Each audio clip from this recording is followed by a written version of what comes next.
My name is Derek Salinas. My name is Tommy Jones. I'm Jason Bearden. I'm with Southeastern Outdoor Services. We traveled from Birmingham, Alabama to Jersey to work Hurricane Sandy. It was business, and the work up here is too much for one state to handle, and that's what we were willing to do. We were traveling to help no matter what. Since I was a weather forecaster in the Navy, simply knowing what these storms are capable of doing definitely gives us an edge in deciding what areas to go to and what areas will need the most help. We've never traveled to get business. This is the first time we've actually been out of state. We traveled from Birmingham a little over 1,000 miles. We're here up until March 31st. It was definitely a challenge to organize everything, the crew, the equipment, not knowing what we needed when we got here, not knowing how many people we needed when we got here, or what to expect at all. Finding work here in Jersey when we first got here, we did like they did in the 70s. Went door to door, shaking hands, handing out cards, going to town halls and bidding on debris removals, working for the actual counties and cities, helping them, because they're overwhelmed at this point. It was a numbers game, and we hit every number that we could. Starting up a tree business from scratch, it's very challenging. You're going to find that you're going to need a lot more equipment than you thought. You're going to go through a lot more employees than you thought. You're going to underbid some jobs, you're going to overbid some jobs. I read a book called Good to Great. If you strive to be good, you'll never be great. And it talks about having everybody on the right seat on the bus. You got to have the right bus drivers, but you got to have everybody else in the correct seat as well. The employees have to be able to, get along and work together well as the owners. It's nothing you're going to do overnight. Rome wasn't built in a day, just like your company's not going to be able to be built in a day.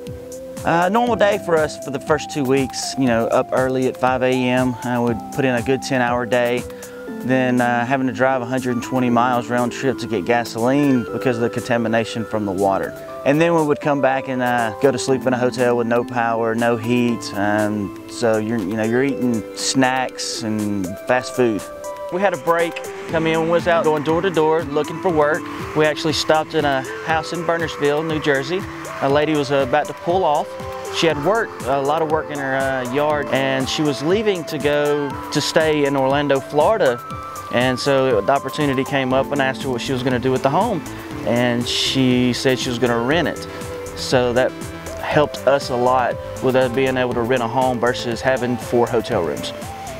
Well, it was really hard to leave Alabama to go to work because I have an 11-year-old son that I love dearly. But he understands where I'm going and that I'm not going to be gone long.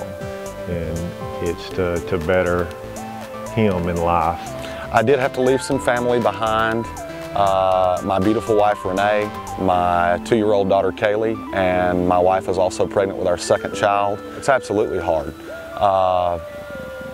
It's probably one of the most difficult things that I've ever had to do. Well, you have to do what you have to do to survive these days. And if it calls for you to travel 1,000 miles away from home to go to work, you have to do what you have to do. When we're done in New Jersey, because of my status as a disabled veteran, our company will qualify for low-interest loans that the government offers to help disabled veterans when they get out to provide for their families. Several government agencies have programs in place where businesses that are owned by disabled veterans actually get a competitive advantage to receive government contracts. We hope to acquire some more equipment and bring some expanded capability, and then we'll go from there and continue to try and grow as much as possible. Once all is said and done with Sandy, as a result of the work that we've gotten up here, we may actually set up some type of permanent office here. New Jersey's great, we love it, the people have been great, and we look forward to coming back when all's said and done.